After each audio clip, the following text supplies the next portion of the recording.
What is up, everybody? This is expose for the 100th anniversary commentary on The Lost World from 1925. As of this video being published, The Lost World is officially 100 years old. February 8th.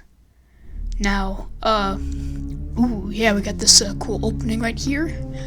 Fast National Pictures Inc. presents The Lost World.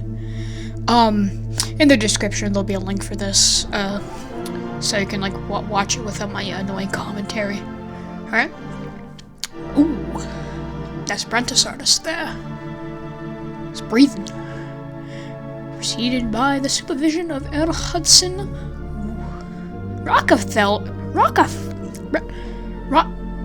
I cannot speak. Oh my goodness, guys! It's Willis O'Brien! Excuse myself for getting a bit loud there. I just love Willis O'Brien's work as King Kong. Excuse me, this is my blood orange soda. It's good, by the way, if you're wondering. It's Italian. Cast if you wanna, I don't know, look at them, I guess. Yeah, it's cool. 8 man. Alright, alright, now we can actually get to the film now. Seems to be a man walking. Ed Malone, a young fool in love, is proposing to the fair Gladys. Oh.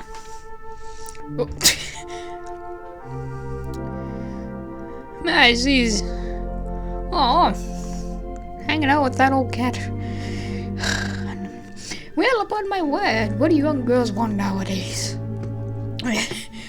Ugh.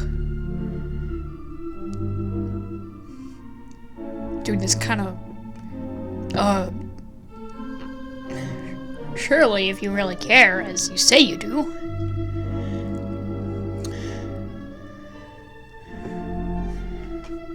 Guys, is this the 20s? Is this a 20s incel?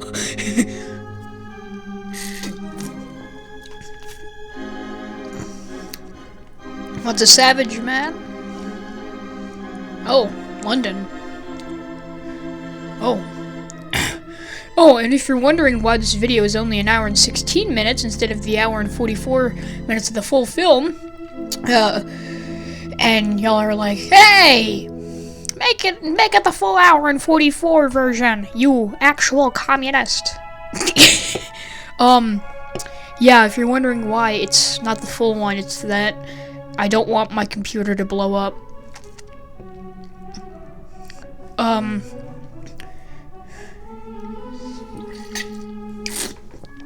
Newsroom, eh? Yeah, no, I'm not gonna add any particular interesting commentary. It's just gonna be me talking over, I guess, here. Downing a yarn about living dinosaurs. Wait until they find out that birds are actually dinosaurs. Oh wait, this was made 100 years ago, they didn't know. You only killed them? Man, you should be in jail right now. Man, this town show is pretty good, honestly.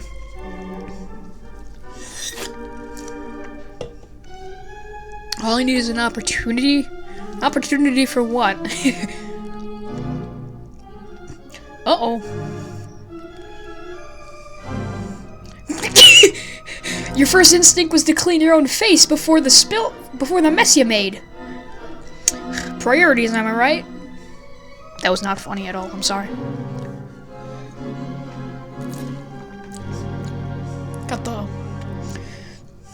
I didn't know this was a cartoon. I didn't even know the banana.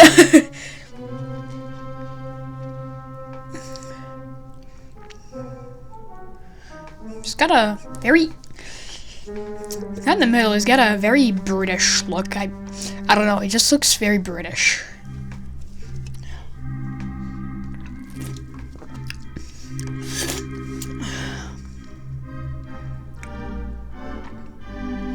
Oh, breaking and entering houses. Truly under legal protection, am I right? What do you mean it's illegal?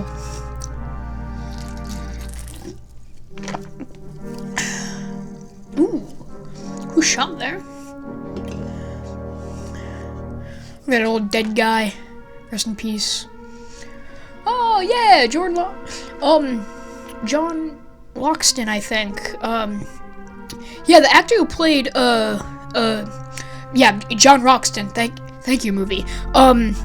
He also played I believe he was another actor that was popular from, like, even in the 1920s all the way up to the 1950s during his death. And I think another film that I've seen him in is The Mask of Fu Manchu, starring Boris Karloff. And to be honest, it's kind of Fu Manchu's kind of racist, but I mean it's all right. Fu Manchu.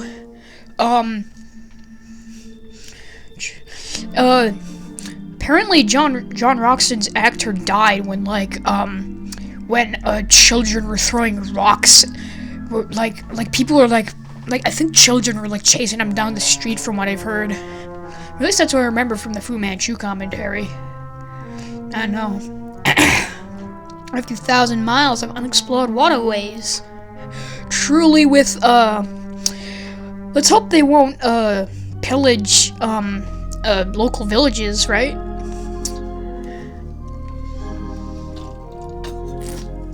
Photos are bad if I show them.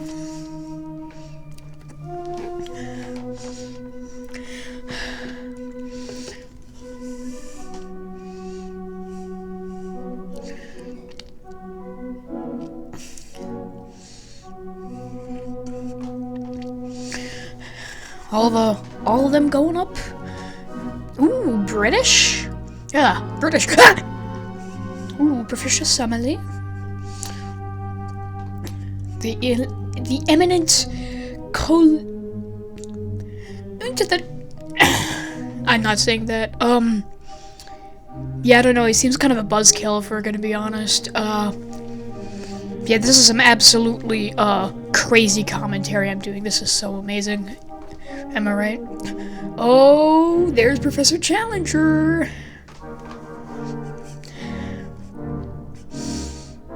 Ah, being a respectful gentleman, I see. Surely you won't lash out later.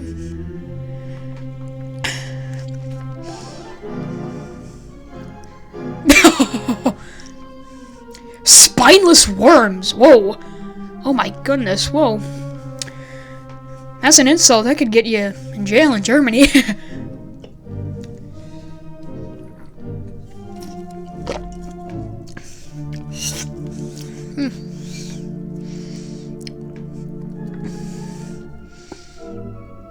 I believe the actor was also in, the actor for Professor Challenger was in a lot of other films too. I can't remember, like, what other films, but I know he was, like, a fairly prolific actor from what I've heard when researching The Lost World. Because I do know a fair amount about the production of this film. There was a commentary on the Flickr Alley Blu-ray that was a lot longer than this. Yeah, that had a lot of good information, but I don't think it's available unless if you, like, I don't know, actually get the Blu-ray, which I did. It's actually a pretty good release, I'd say. Like to be counted in on this? Of course, it's 100. Oh, is that too much? Oh, well, never mind, I guess.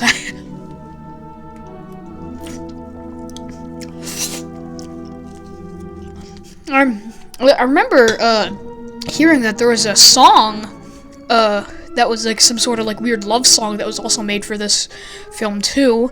All I can remember was the lyrics, "Just like a lost world to me." I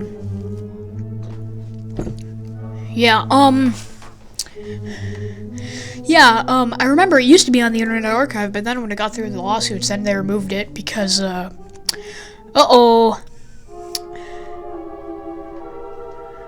Guys, copyright.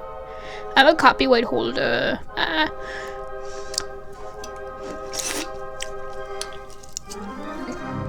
That was his last words. Oh!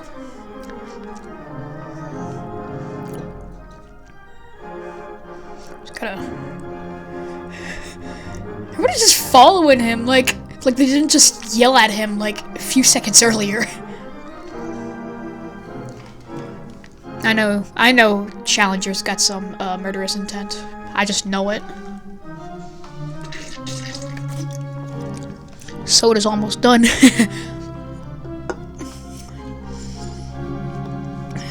Ah! Okay, good. Okay. Was he just like doing that with his hair? Gosh darn. That was probably a stupid question to ask.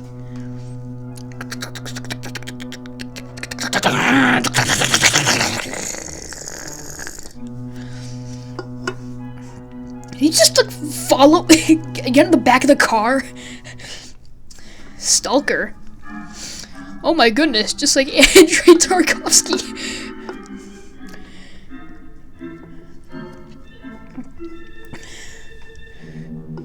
But why are you... Ah yes, stalking.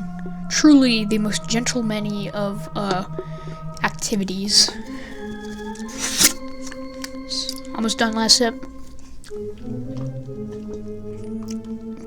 It's good.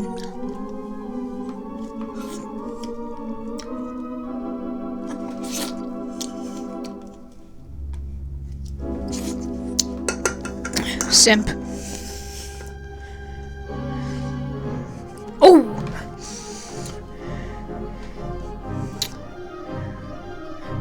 Ooh, yeah, it's a nice fight. Ooh. Oh! It's like a fight in the more prolific Willis O'Brien film that would come later, the one and only King Kong, eh? When King Kong becomes public domain, I'm probably gonna do a commentary on that as well, because King Kong is actually my favorite movie. I think if you look at my description, you'll be able to see so. Did you give him a charge, sir? Honestly, the actor who's playing Ed Malone, he I don't know, he doesn't feel British. I don't know, and it doesn't really make sense because this takes place in London and the book takes place in London, which actually, I have the book right here. Not in great shape, but I'll probably read it sometime soon.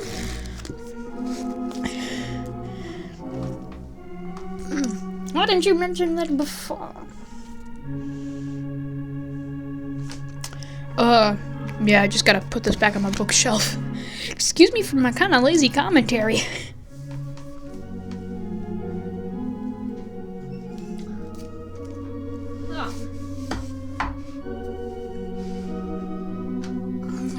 Okay, I'm back. It wasn't too long, hopefully. Okay, back to commentating. Ooh, that's a... Honestly, that'd be a pretty cool room to study in if we're gonna be... I was just gotten a... Sit down! Everybody here always just... Everybody in this film has some sort of weird negative attitude towards everybody. It's really weird. Until one of the characters comes around. Roxton is in here. How... Oh my gosh, I cannot speak! Ugh. Oh yeah, this is recorded on January 15th, because later I'm gonna be going to Lake House to get some fish and read Victorian science fiction. So yeah, that'll be cool. Anyways, back to here.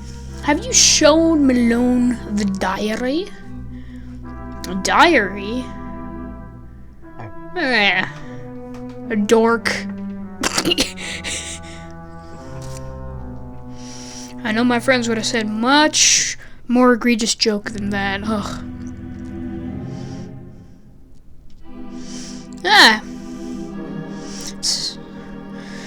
You know, you have to... it's the one woman in the film besides Gladys that they needed. Gotta have a pretty face, you know? That's what sells those darn tickets. Yeah, the actor who played this was Bessie Love, and I believe... Yeah, Paula White. Bessie Love was the actress, I should say. and she was I believe she was also in I think she was actually in a few early sound films from what I can remember. I remember she was in the Broadway Melody from 1929, which actually just entered public domain in 2025, so that's cool. Who knows, it might upload some public domain films on here. We'll see. Or, who knows. That terrible plateau. Ugh, it's that darn soda, darn it. Ooh, that's a good. Oh my goodness, her dad must be a good sketcher, I guess. Oh my goodness. These monsters that have dead for millions of years.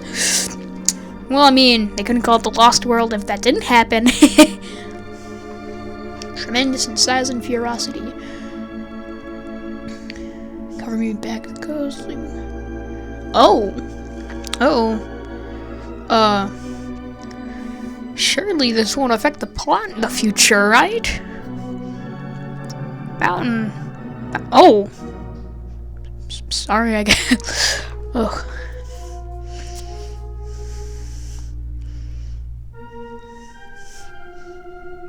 Yeah, this is some absolutely riveting commentary.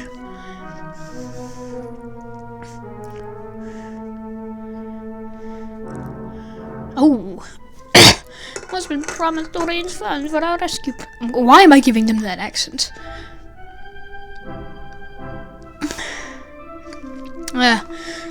Well, that's what people do when they got money. Spend it on useless crap. It's weird. Why, this is the great human interest story. You know, gotta pay the bill somehow, and he's a reporter, so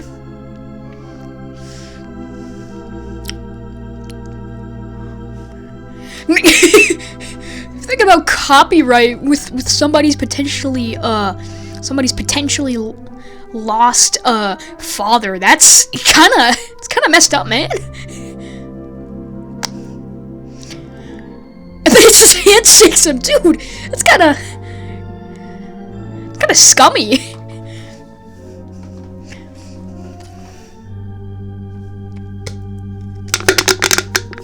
Absolutely riveting commentary. I believe we can make my managing editor see this thing. Oh, everybody's going along with it swellly, I guess. Don't really care about childhood trauma of any kind. Nope. Sorry, this still very tiny amount of stuff in this soda. It's actually really good. Paula, don't you?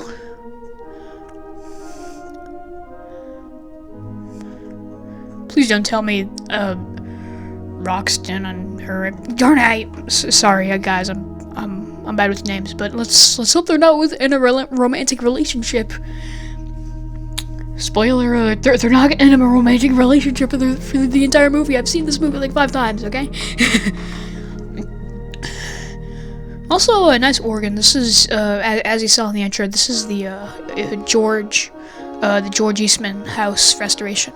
It's actually pretty cool. Like, oh, Eurasia. You never really see that way of doing it back in the day. It really just been Europe, then Asia. Yeah, that's cool. Bloodleech's last outpost of civilization. Would be a secret rivers. Huh. Ooh. It's actually a pretty cool, like, kind of jungle set. I would assume if some of this is, like, fake, but other parts are, like, actually, like, from, like, some sort of... Who knows? Maybe they went to the, Florida Everglades. That must be Courier, I'd assume. Yeah, it's probably Courier. To his lost world. Ooh, lost world. Got along very well without Challenger in this morning. Oh my goodness, everybody's just roasted on Challenger, even the people who want to work with them roasted him. Dang. Savage. It is not 3 months, Gladys, since I left England, and your name shall soon be known. Oh, alligator. Oh yeah, this was probably filmed either in like a zoo or like Florida, because that would make sense. I'm not because that's, even though I know it's probably supposed to be a caiman, it is most definitely a alligator. American alligator. Well, romance, guys, gotta have a pretty face. Woo. 20 minutes, wow.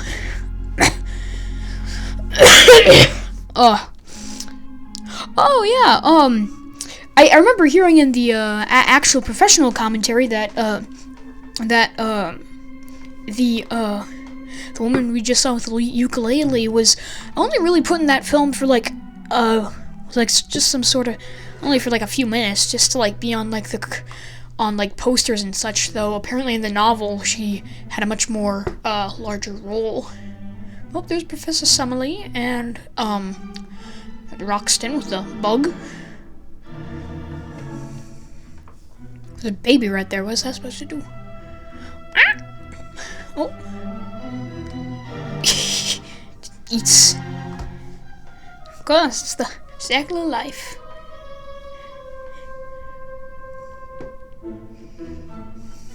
Oh.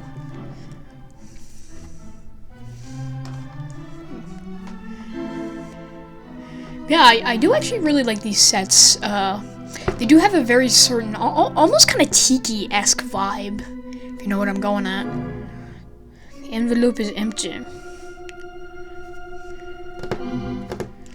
Oh, it's kind of drunk. A drunken Friedrich Nietzsche with bad hair. Oh, that was a bore. Oh. Use these profane instructions. And that you are all perfectly helpless without me. Guys, is Professor Challenger is Professor Challenger egotistical?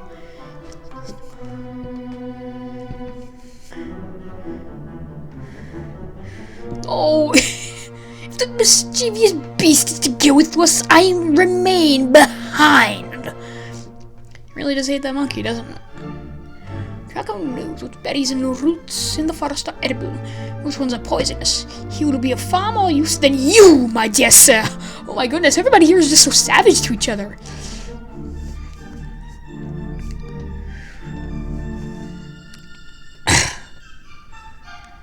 Yeah, whoa. Excuse me. Ooh. Alright, now they go on the canoes. Yeah, I remember in the story one by Flicker Alley, there's a lot more the, like the, lady with the, ukulele. Oh, there's a native. And the only native in this film. He just, like, looks at the boat and then just leaves. It's just like, oh, are people there? Oh, God. Oh, that's a cool jaguar. I believe some of this is like stock footage from like documentary films and like the actual Amazon. A few of this, and other were just like shot in a zoo. There'd be something behind that darn jaguar. I can't tell what though. Who knows? I might actually use some footage from the more restored versions of The Lost World and use it in like a project that I might make. Actually, pretty cool shots in this kind of area. Who knows? Yeah. Who knows? Ooh. I want to believe that this shot was also used in some of the creation test footage, if I'm correct. Private doorway into the unknown. Ooh, crazy.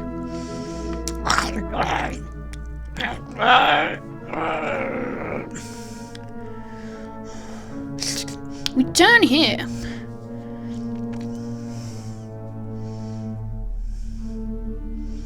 Yeah, this is actually a pretty cool, like weed set right here.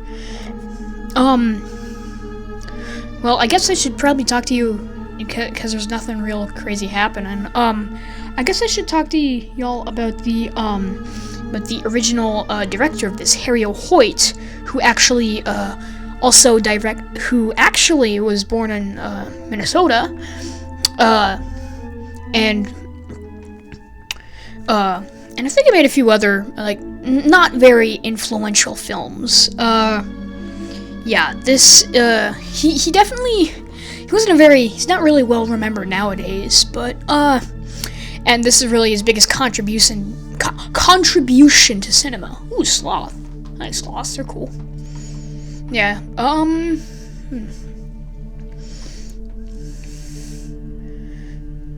Yeah, I'll do some more historical parts right here. When we get to the dinosaurs, I'll tell you more about Willis O'Brien, but ooh, that was used as the starting titles. Oh my goodness. Oh yes, cool thing about these older films is that a lot of them used to be color tinted to have the illusion of color, and it's actually quite interesting seeing some of these like restorations that are being done.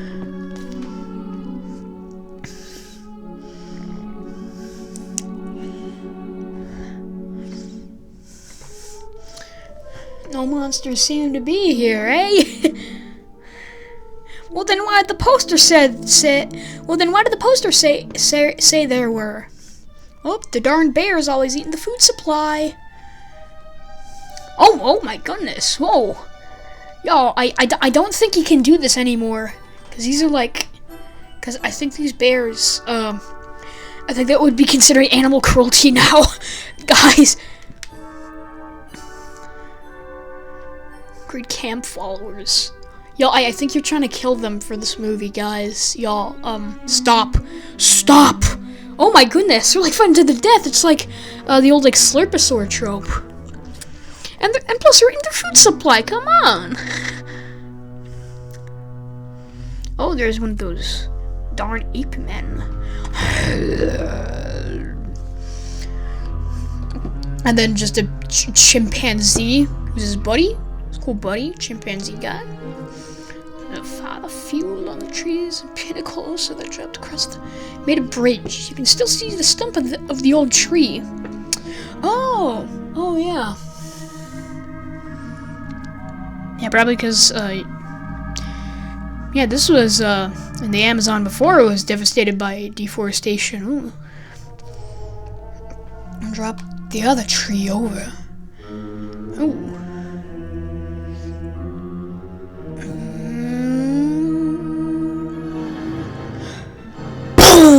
Oh! Like these kind of face shots, they're kind of reminiscent of Russian cinema, specifically oh yes, finally the dinosaurs. Sorry, Soviet montage. We gotta talk about Willis O'Brien now. So Willis O'Brien, I believe he was born around the northeastern United States, and for all that, he was just kind of making like kind of service jobs for like a while. But then Willis O'Brien, I believe he had gotten a job with animating dinosaurs at Edison Studios. And he made a few short films. I believe RFD 10,000 BC, which was like kind of a caveman, like a stop motion caveman comedy, which basically just kind of centered around like, what if the Postal Service was prehistoric? I know, crazy. And then I believe I want to say 1918, The Ghost of Slumber Mountain was released, which was a film that he collaborated with another person. And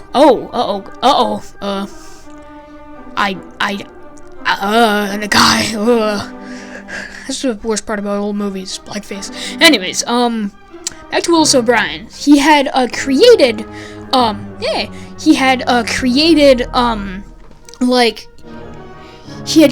The Ghost of Slumber Mountain with one of his colleagues, but then because of the rights issues and who got credited with doing the visual like effects, they kind of had a falling out with the two, and eventually they kind of became rivals.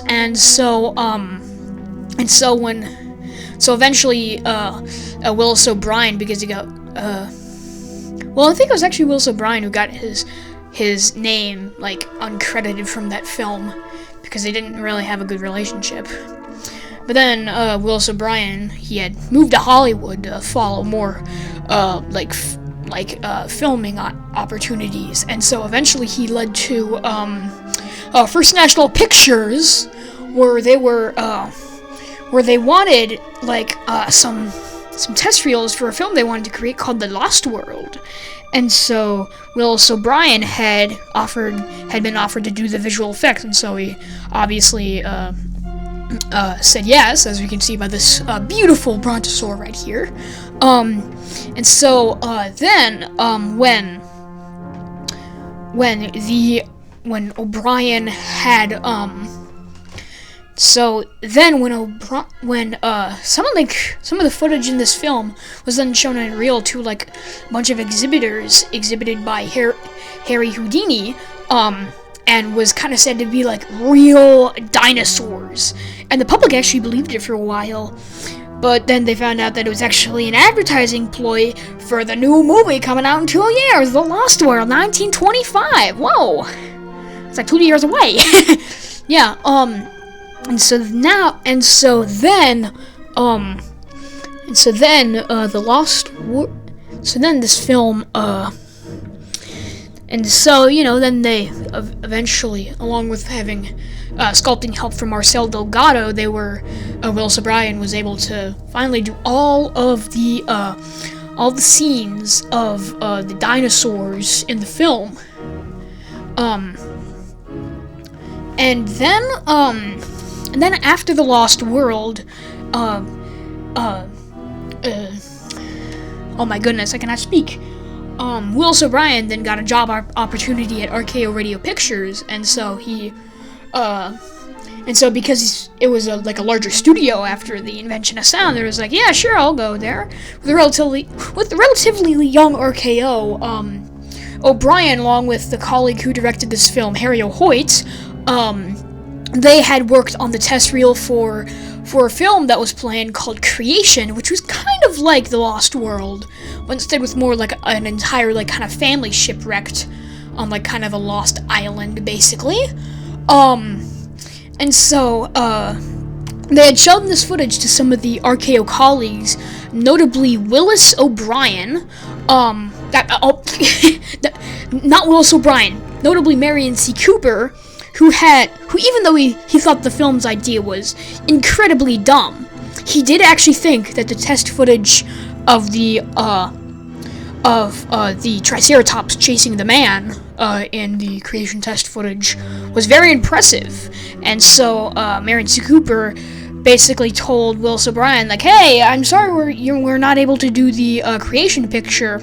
However, you may be able to help me on another picture that I have, a giant terror gorilla picture. And so, rightfully, O'Brien, because he needed money, he signed on. And so eventually, from that terror gorilla picture, that became King Kong, along with other help from David O. Selznick, obviously. Just had to check.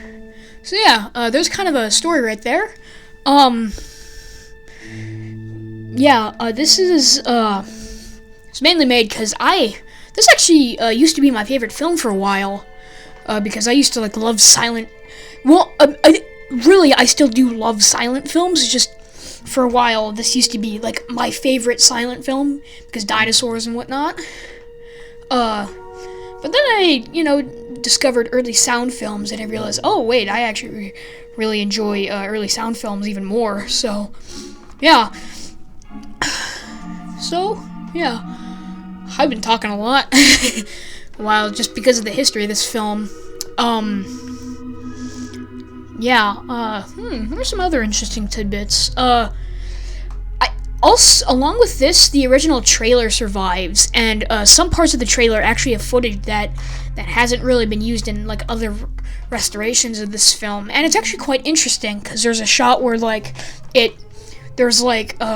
there's a globe, and then it goes to South Africa, and then there's a man who puts a magnifying glass on it, and then it zooms in on the magnifying glass to South America, and then The Lost World.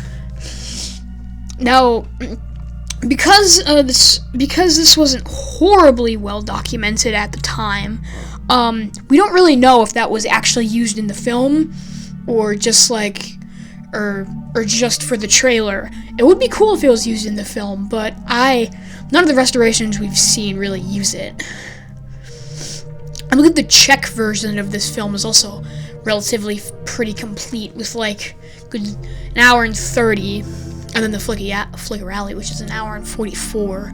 This is only an hour 16 because it's not because I wouldn't have used the other restoration. It's just I don't want my computer and phone exploding. So because they're kind of potatoes, if we're gonna be honest. Got a very serious face looking on him right now. Now, if you're wondering what First National Pictures is, they were they're an older film company that they weren't necessarily large, but they did have kind of a pretty big impact in Hollywood's on Hollywood productions and such. And for a while, one of the actors who worked with First National Pictures a lot was Charlie Chaplin, which is pretty major because it's Charlie Chaplin. Ooh, another one of the cool dinosaur scenes here too. Now, eventually, the First National Pictures then had gotten absorbed by Warner Brothers, and so with a lot of early sound Warner Brothers films, you can see Warner Brothers and First National Pictures, and I think this actually lasted up until around the late 50s or so, when around late 50s or so, they just kind of dissolved First National Pictures to just be Warner Brothers. Now, for the history of this film's copyright, the nice thing about this is that even without this 100th anniversary, it's still easy to publish this easily, because the nice thing about The Lost World is that it's public domain, but it's been in public domain since 1960, because the studio that was first owned by Warner Brothers, but then just kind of dissolved. They forgot to renew the copyright in this film. Now, Irwin Allen, he wanted to make a remake of this film, and that turned into the 1960 Lost World, and wanted Willis O'Brien to work on it, but he was Willis O'Brien kind of had a lot of burnt. He wasn't really good mentally at that time, because then only 2 years later he would die because of the exhaustion of the production of It's a Mad, Mad, Mad, Mad World, and the copyright situation of King Kong versus Godzilla, which basically I don't even want to get into that because that's a mess and actually really sad. But yeah, and then then this film, they forgot to renew the copyright, and so eventually the copyright just kind of expired because they didn't really care about this film, because they actually wanted all copies destroyed in 1930 of this film. Now, obviously, that didn't really work well, but a lot of the footage, even with the more restored versions, is still lost because a lot of it was cut with censoring and such. And as much as this one is already kind of cut, there was even a more cut one that was the Kodascope version. I was almost planning to do the Kodascope version, but I ended up doing this one because this one got the good length, but wouldn't destroy my computer. Yeah, and also it won't be as much of a time commitment, which is nice. Oh wow, it's kind of 7:25 in the evening when I'm recording this. Whoa. Yeah, so there's a little bit of history for you about this film. Honestly, as I love doing more history commentaries when researching these films, but unfortunately, I don't know that much about The Lost World. However, I know a whole bunch about King Kong. And who knows? It would actually be kind of fun if somebody did got like the LibriVox recording of The Lost World, and then like kind of contributed some of the events in the book as like kind of voiceover in this film. That would actually be pretty cool. That'd be pretty sick. Now in the book, there's a lot larger race of ape men and natives, whilst in here there's only one ape man and one extremely brief feature of one very small native. But in the book, it's more of like a battle between like who's gonna win. It's almost like a war between the ape men and the natives of, I think, the more native peoples of the plateau. And then along with this, I think some of the future ones do actually kind of tackle like the ape men versus the natives part of the original novel. And so I believe in the BBC series, like mini-series, apparently that was actually pretty interesting, because like they used that as like kind of like commentary about like the treatment of like native peoples, because like I'm sorry that I have to get into colonialism for this. It's supposed to be fun kind of commentary. Ooh, there's the Agathaumas. But before we talk about colonialism, first I want to talk a little bit about the Agathaumas. Though the Agathaumas was, I believe, discovered by in the Bone Wars when everybody was trying to find a fossil of the more fossils of dinosaurs and which ones would be more influential to the general public. Now Agathaumas was, I believe it was Edward Drinker Kopeth, I want to say. If this is wrong, please correct me in the comments, and if I make out any other inaccuracies, please correct me in the comments. And then this film, but then eventually it was found out that oh no guys, Agathaumas is actually just a mix-up, is actually just a fake genus of a Styracosaurus and or a Triceratops, really, and not actually its own species. So I actually find, oh yeah, and so I actually do kind of find that kind of interesting. Okay, so now that we have a little bit of racism here in this character, I think now it's appropriate to talk about colonialism now. Sorry for kind of putting a little bit of a downer on this video, but there's a lot of aspects of this film.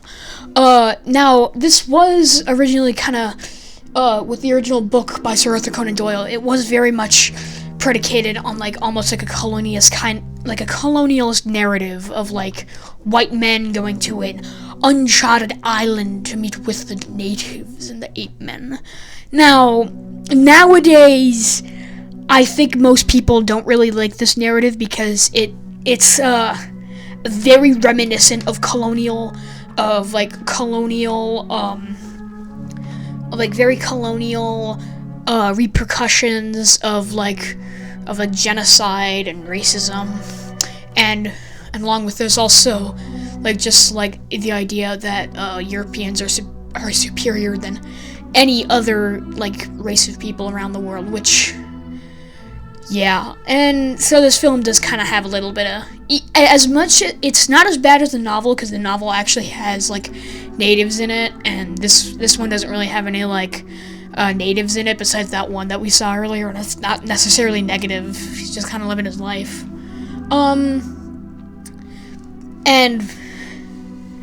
But it is still a little bit of a shame. But, you also gotta remember, this was made 100 years ago, in 1925, and back then these ideas were much more prevalent in society. Does it mean that they were good ideas? No, they were not. However, they were still very prevalent during the time, and when engaging with media at the time, that has a little bit more bigotry, that's kind of put in there, you do have to realize that, yeah, it is very much a sign of the times. Yes, sorry for that little bit of a downer right there. I just want to have a more interesting commentary, not just the oh ha that was at the beginning of the film. So yeah. Okay, yeah. What else can I add? Oh, whoa! Did he go to hell? Oh no, he didn't. Oh, uh-oh. Looks like he's dead. Somebody's dead, not John Roxton. Maple White, that was her name. Oh my goodness. Yes, Maple White. Ooh.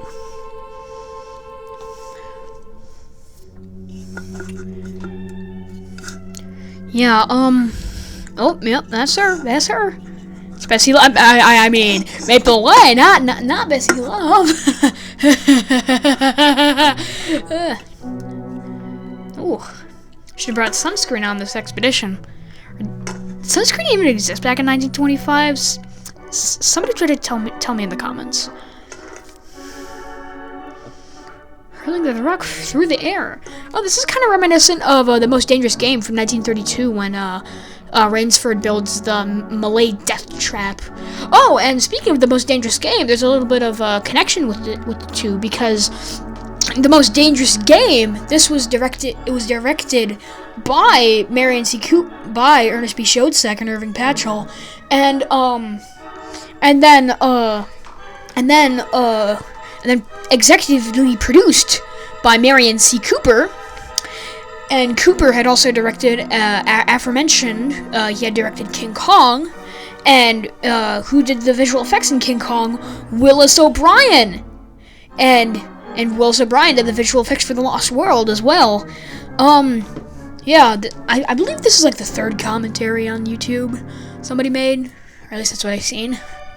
It's cool to be the third one, and one for the 100th anniversary of the film.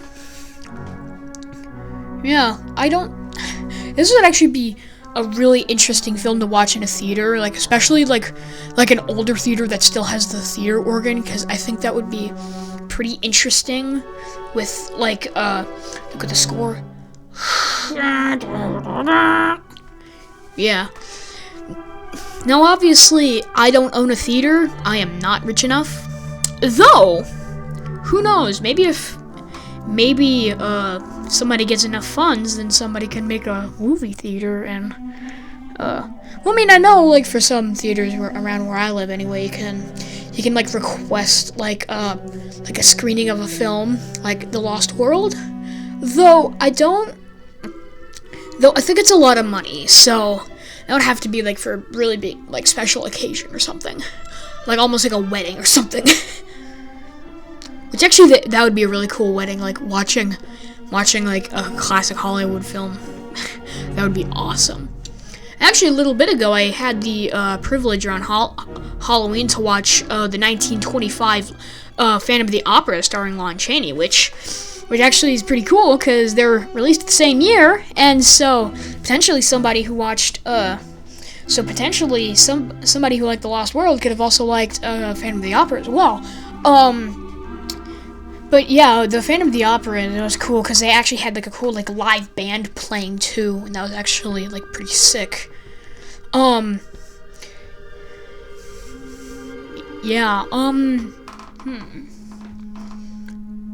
it is very interesting to like compare this kind of film to like some of the other like kind of Lost World kind of narratives that were being released around this time. Like obviously there's King Kong, which came out in 1933, and even some of the other kind of genre fiction that was happening, specifically horror films, because obviously with the same year there's also the very great Phantom of the Opera from 1925, but there was also Battleship Potemkin in the Soviet Union, which many people view as one of the greatest movies of all time, and definitely one of the greatest silent films. And also The Gold Rush, starring Charlie Chaplin. A lot of people also really like The Gold Rush too. I've actually seen 3 out of 4. I still gotta see Battleship Potemkin. But yeah, that'll actually be pretty interesting. Yeah, I'm very interested in like early like Hollywood history and whatnot, and like just early film history. Oh, gotta have the kiss. Of course, gotta have the kiss. But yeah, it is actually pretty interesting to kind of compare it. And then also with the novels that it inspired, like obviously with The Lost World by Sir Arthur Conan Doyle, which was directly based off, but also some of the works of Jules Verne, such as probably the closest one, which is Journey to the Center of the Earth by Jules Verne. It's kind of redundant now thinking about it out loud. But yeah, Journey to the Center of the Earth, that was, this is probably the closest one to this film, because they are, like, both narratives of, like, people traveling to an uncharted land in order to find, like, prehistoric things. Now, obviously, this is a lot more related on, like, the prehistoric dinosaurs.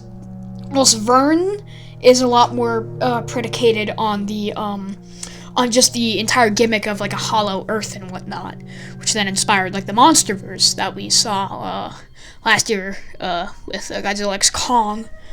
It's actually when Godzilla x Kong came out, I actually did read Journey to the Center of the Earth. It was actually pretty good, so that's kind of the Verne novel that I always think of. I might get the Penguin Classics edition, because apparently it's a good translation. And then along with that, also my favorite book of all time, which is King Solomon's Mines by H. Rider Haggard. It's also interesting to compare that with this film, because it also kind of has a similar plot where a group of people try to go to another uncharted area in order to find something that they want. Now, obviously, this is pretty simplified, and obviously dinosaurs and gold and ivory mines that were traveled by King Solomon are very different.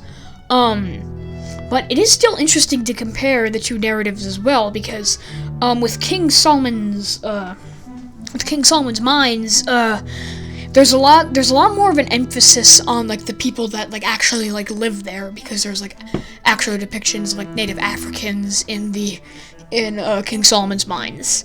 Not great representation for some parts, but, like, for some other parts, it's alright. And then along with that, King Solomon's Mines was released, like, about 30 years before The Lost World by Sir Arthur Conan Doyle. And so in turn, King Solomon's Mines would have already been 50 years old when this film came out. So, yeah. And a lot of people do consider King Solomon's Mines to be the very first film, like, the very first Lost World narrative, which I think The Lost World is one of my favorite, like, kind of subgenres, even if a lot of the films are definitely predicated on very, very nasty parts of history. I'm gonna stop commentating for a little bit to just appreciate this fight scene with the Tyrannosaurus, with the Allosaurus and the Brontosaurus.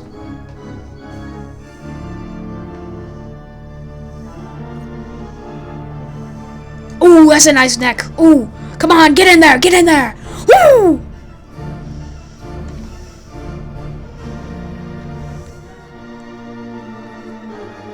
Oh.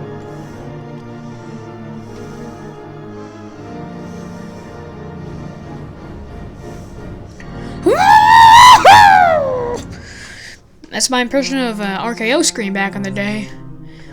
I'd say I'm pretty good at it.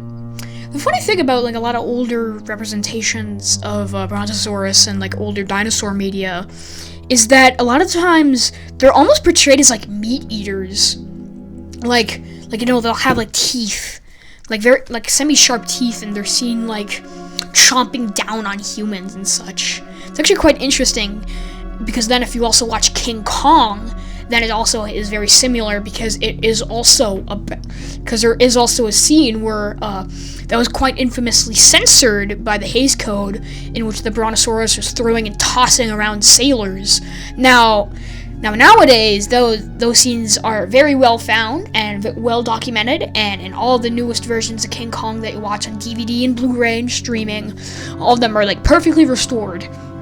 But back in the day, a lot of the footage was lost, and so a lot of it was like, oh, I wonder what happened. Well, I mean, it wasn't like that. It was just very, like, kind of mysterious where where that footage ended up.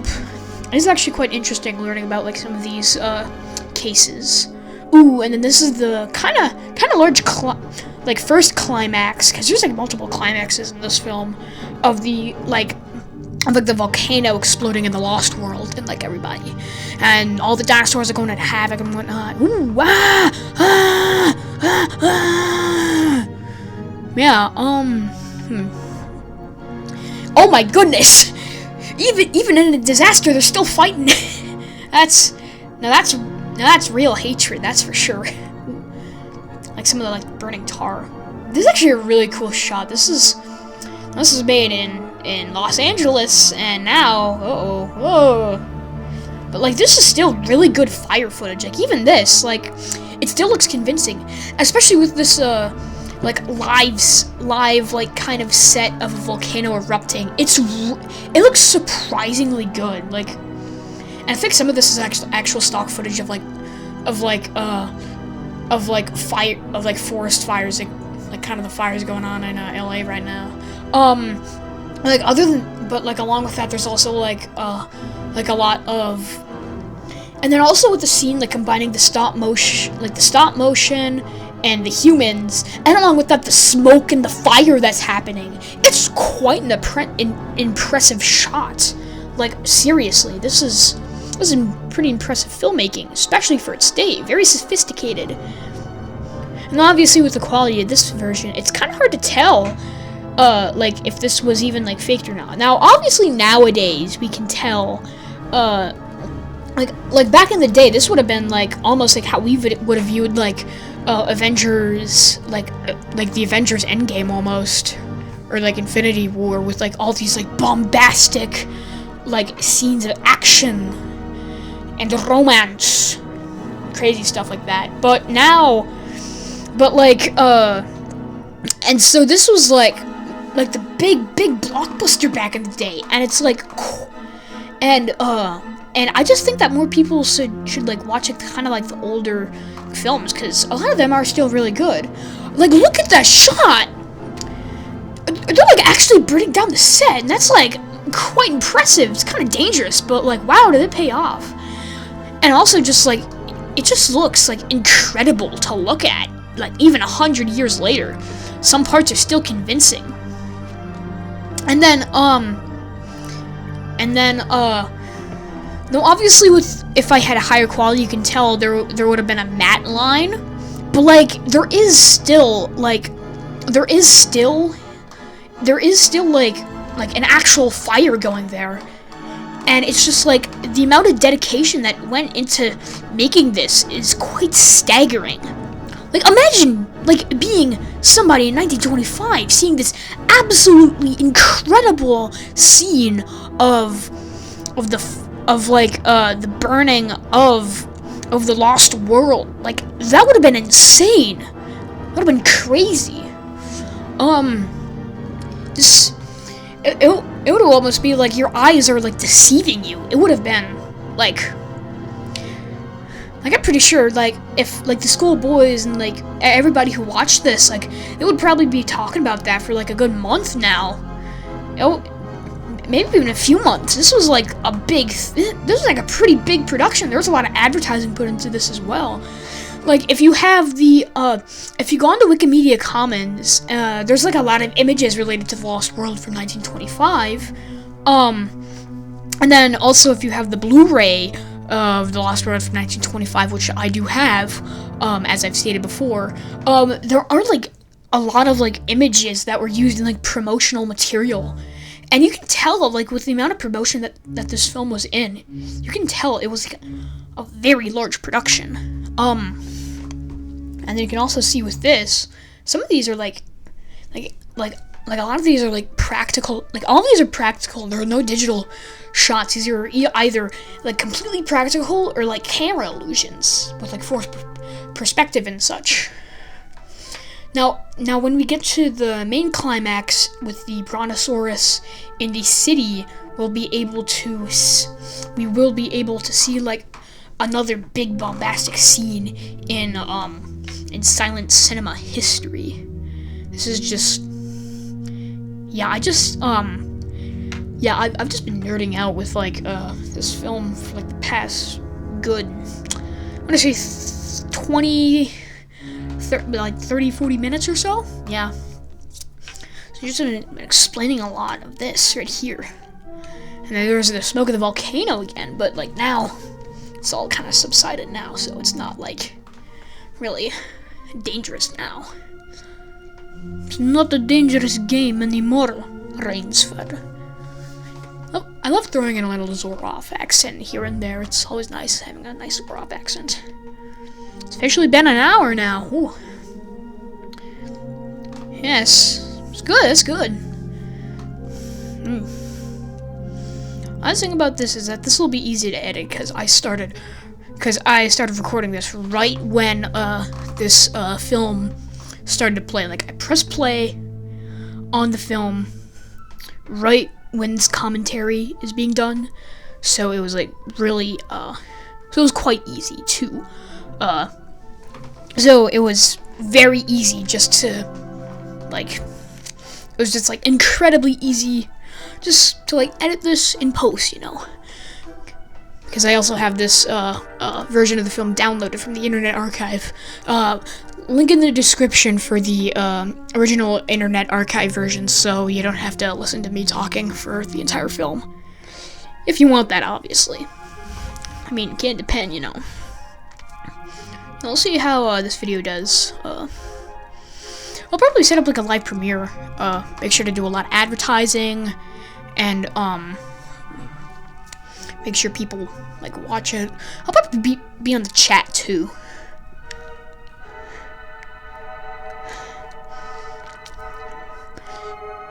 Yeah, when you're watching this as the premiere on the anniversary, you'll notice. So yeah,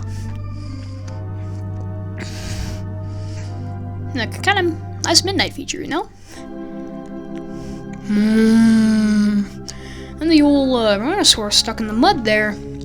Gotta be bad to be a Brontosaurus, eh?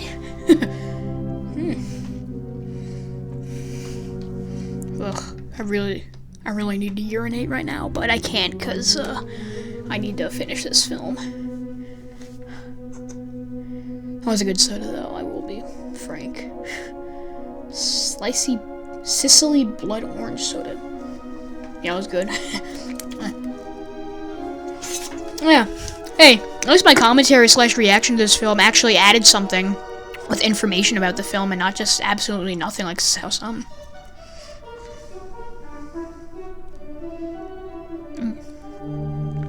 Old monkey in the cave right there.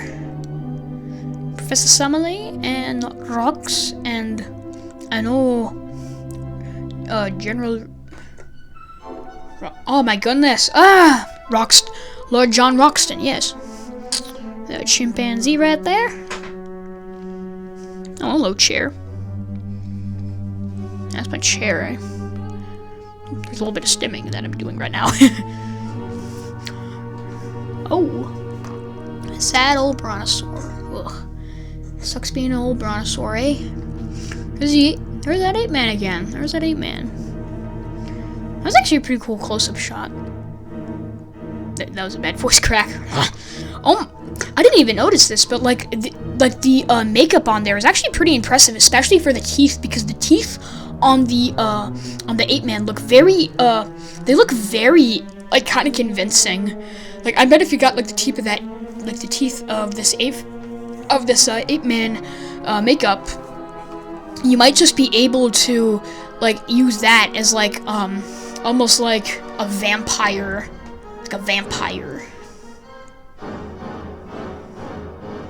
Oh, gotta be a bit careful. Wanna.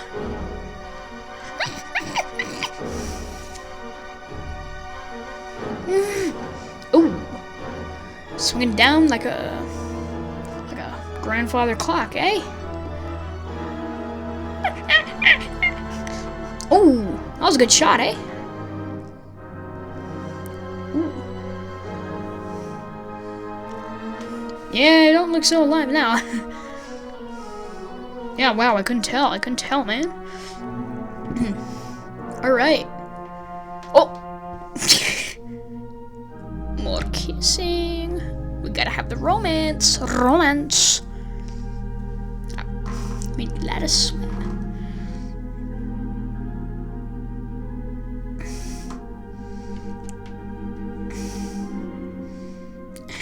That's just look at like, dude. No, stop.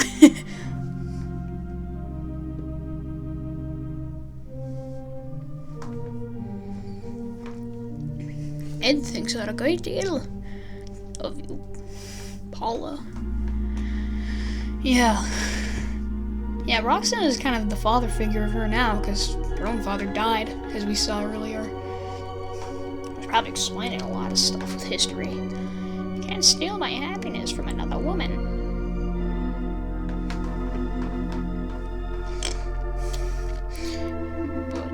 But will this, maybe,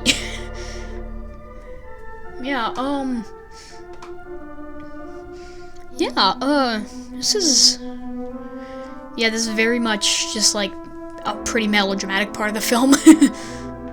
Just like, oh, where? What are they gonna do if they help that darn brontosaur in the mud? Now she's gonna leave it dead.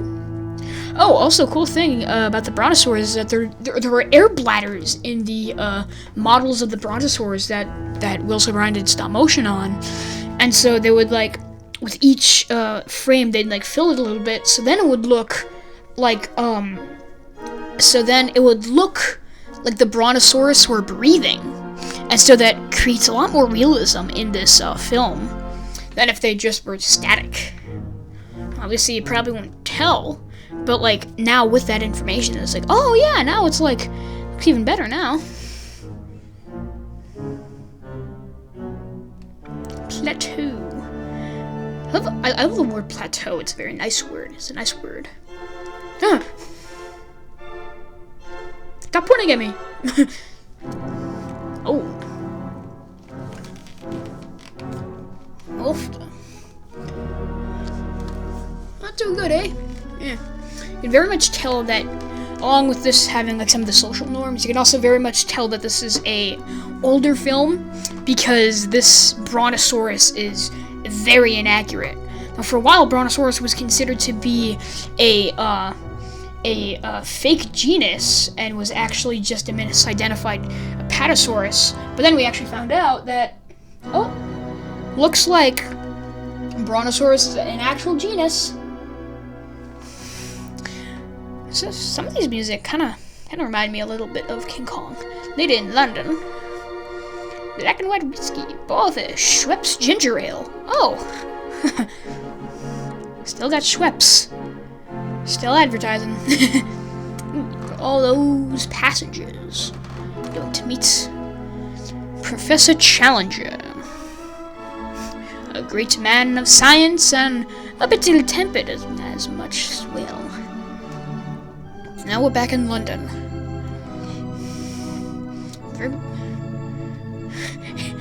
Everybody here just looks kind of bored at him, like, oh, come on, can I just, like, dude, I just want to get to my restaurant, man. What Jaden? Oh, there's the racist caricature again.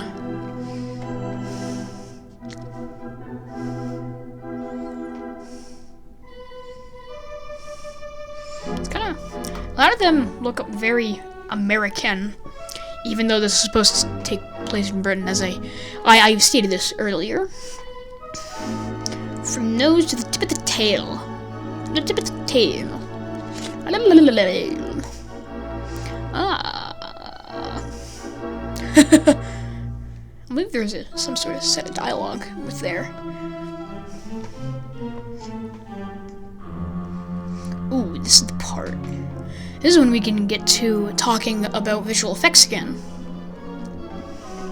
Mr. Edward Malone, through whose finance and superintending unloading the monster from the ship we chartered. Oh, surely that shouldn't be a bad idea, right? Bringing an entire Brontosaurus over from a lost world to London, surely not a bad idea at all. I mean, they did it for for exquisite items for the British Museum. How possibly difficult could it be for a blue whale-sized creature? It shouldn't be that difficult, right? Oh, need to do a good stretch there, folks. As we swung the cage out over the dock, the cables broke. Oh, uh-oh.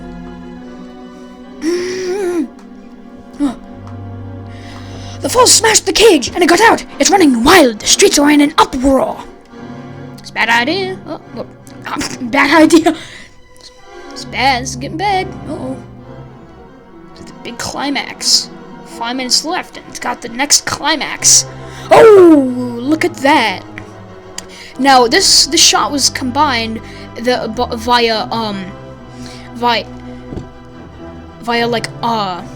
the process of double exposure, where there'd be like a matte that would be black on one side, that would be black on one part, that only recorded the footage of the people running, and then the next part they would have the matte over. They'd rewind the film, and then they'd have the matte put from the on the other parts, and then it was just the stop motion dinosaur being filmed, and so they combined it in post. And I believe they did a little bit of fog around like the third part as like another third exposure, so then the double exposure wouldn't look as bad. And admittedly, this is London's, and London is a very foggy city, I will say. So yeah, very flabbergasted at this.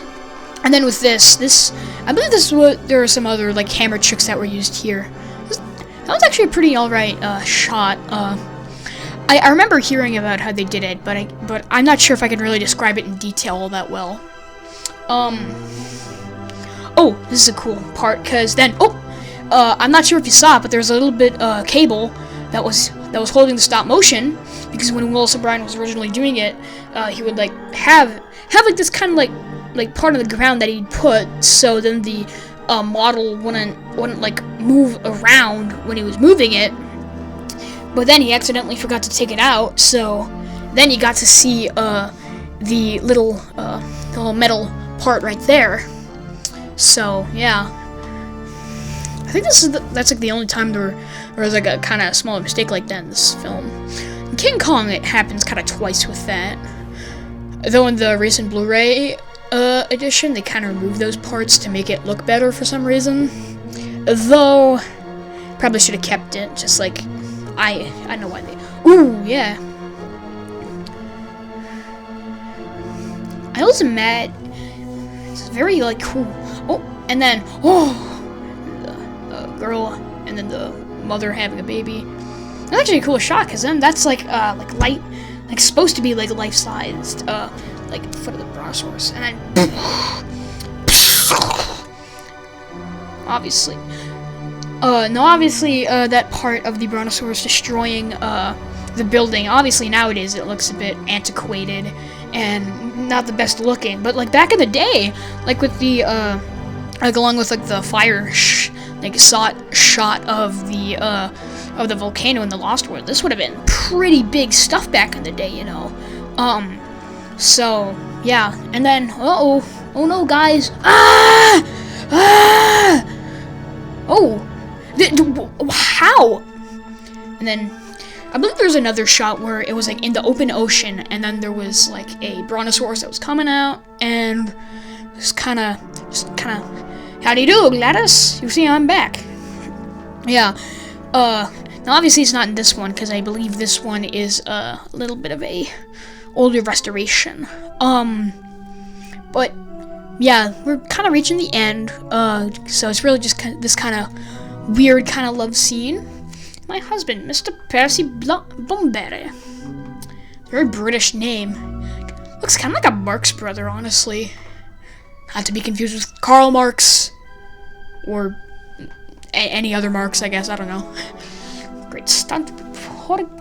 Heroic.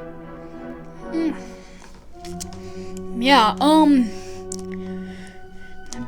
I gonna swim? Percy's like a stone has never been out of London in his entire life. Excuse me. Seems to be a bit, just a little bit, bit cowardice. Well, I guess, going with Maple. Oh no, my Brontosaurus! Yeah, yeah, he's just looking on at it, just like, what is that Brontosaurus doing? There was romance and whatnot. Again? Aw, how cute, how cute. I'm probably gonna end this, recording very soon. So yeah, now, I was just looking out at them. Proud, two people talking. They look kind of like Laurel and Hardy. I don't know. Got a feeling. Alright. This is Expose signing off for the 100th anniversary of the Lost World commentary. I hope you have enjoyed this. See you guys next time.